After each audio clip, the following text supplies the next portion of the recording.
एक प्रश्न आया है इंदौर से सुमित जी के द्वारा। जी सुमित जी द्वारा जी।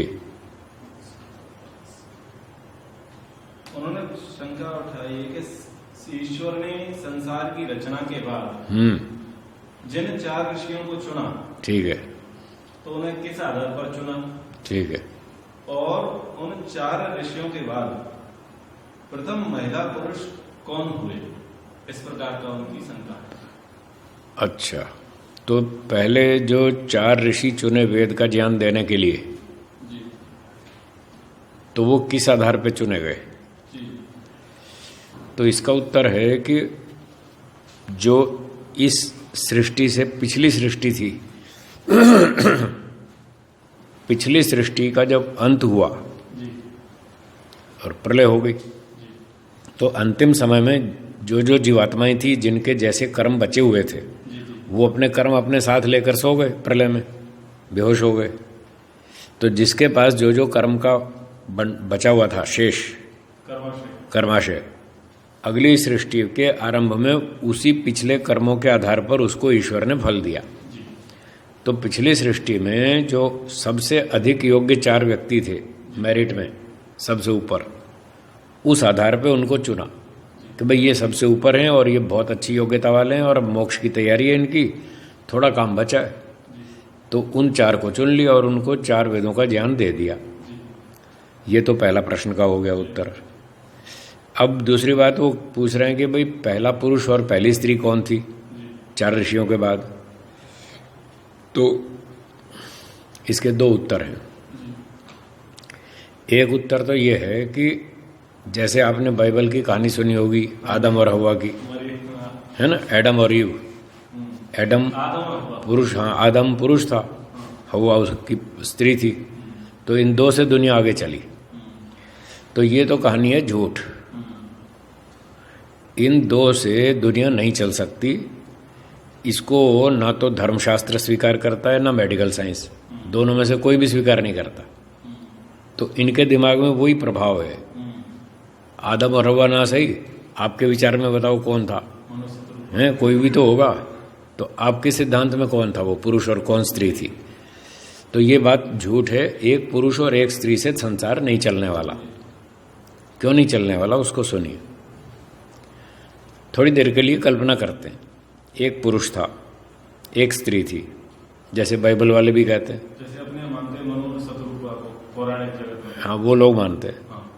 तो उसके मानने में ये दोष आता है कि एक पुरुष और एक स्त्री का मान लिया, विवाह कर दिया, फिर उन्होंने संतान पैदा की, 1 2 3 4 5 8 बच्चे पैदा कर लिए, और मान लेते हैं 8 में से 4 लड़के हो गए, 4 लड़कियां हो गई, ठीक है।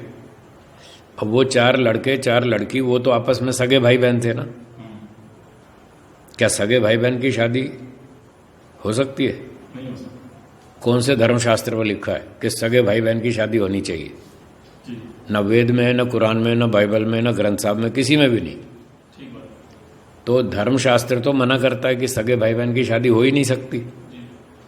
अब मेडिकल साइंस वालों से पूछो, वो भी मना करते हैं कि एक माता पिता के 2 बच्चे सगे भाई बहन, उनकी शादी नहीं होनी चाहिए, नहीं तो विकार पैदा होंगे। तो ना तो मेडिकल साइंस मानती इस बात को, न धर्मशास्त्र मानता। इसलिए कह रहा हूँ झूठ है। अब चाहे वो पुराण में हो, चाहे कुरान में हो, चाहे बाइबल में हो, चाहे कहीं भी हो। तो अपना वैदिक सिद्धांत ये कहता है कि एक पुरुष एक स्त्री से नहीं चला। कम से कम 1000 2000 4000 तो व्यक्ति होने चाहिए। तो हम बड़ी कल्पना ना भी करें, 2000 पुरुष मान लो, 2000 स्त्रियां मान लो, तो 4000 मनुष्य ईश्वर ने सृष्टि के आरंभ में पैदा किए जमीन में से। 4 ऋषि और उनके अलावा 4000 5000 जो भी होंगे, हम तो कल्पना कर रहे हैं, हमारे पास इतना इतिहास तो है नहीं।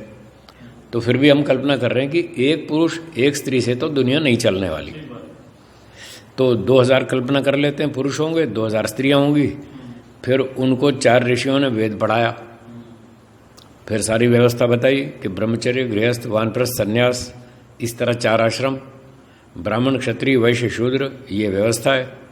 उनको पढ़ाया और जिसकी जैसी योग्यता बनी, पिछले संस्कार और कर्म के आधार पर जैसे जितना जिसने विकास किया, तो उसको उतना उतना गुण कर्म मिला के फिर उनकी शादियां कराई, फिर उनसे आगे दुनिया चल पड़ी, संतान चल पड़ी। तो 2-4 हज़ार मनुष्य मानो तो ठीक है, तो चल जाएगा। एक पुरुष एक स्त्री से तो नहीं चलेगा। अब रही बात दूसरी कि वो थे कौन जो शुरू के लोग थे। तो मैंने कहा था इसके 2 उत्तर हैं। दूसरा उत्तर ये है कि ये जो प्रश्न पूछ रहे हैं, अपने दादा की 10वीं पीढ़ी में पुरुष और स्त्री बता दे कौन कौन थे, है जी। इनके दादा की 10वीं पीढ़ी, दादा के दादा के दादा के दादा 10वीं पीढ़ी और उनकी पत्नी, ये 2 का इतिहास बता देंगे। जब तुम 10 पीढ़ी का नहीं बता सकते, हमसे 2 अरब साल पुरानी बात पूछते हो, मैं कहाँ से लाऊंगा इतिहास? मैं कहाँ से लाऊंगा इतना इतिहास? तो उसका कोई इतिहास नहीं मिलता है।